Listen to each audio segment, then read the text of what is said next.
Nous sommes en milieu d'année et plusieurs considèrent l'état de leur résolution de début d'année et ressentent des sentiments d'échec. T'es-tu déjà senti comme un échec? Si oui, j'ai une bonne nouvelle pour toi. Les grands et puissants hommes de la Bible ont aussi ressenti cette émotion de défaillance. Bonjour, la bouchée de parole d'aujourd'hui vient de 1 Roi 19, versets 1 à 18.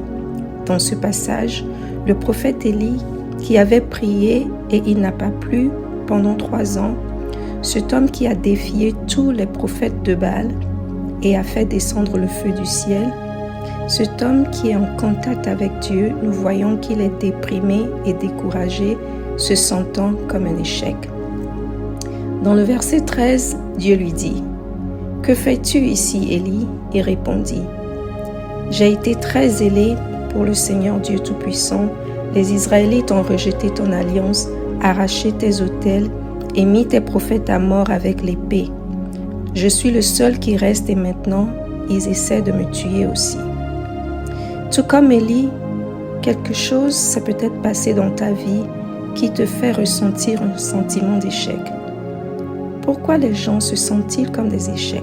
Avec Élie, on voit qu'il s'était concentré sur lui-même. Il pensait qu'il était le seul prophète resté fidèle à Dieu. Deuxièmement, il se concentrait sur ses obstacles. Il s'inquiétait de la reine Jézabel et de son pouvoir. Troisièmement, il était gouverné par ses sentiments. Sa dépression venait de la peur. Comme Élie, tu es peut-être confronté à une situation qui te donne un sentiment d'échec.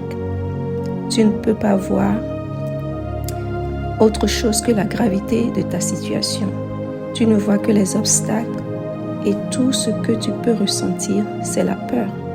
Mais aujourd'hui, je voudrais t'encourager à détourner l'attention de toi-même et le mettre sur Dieu, à cesser de compter sur tes propres capacités et à compter sur les capacités de Dieu et à remplir ton cœur de ce que Dieu dit et non sur tes sentiments.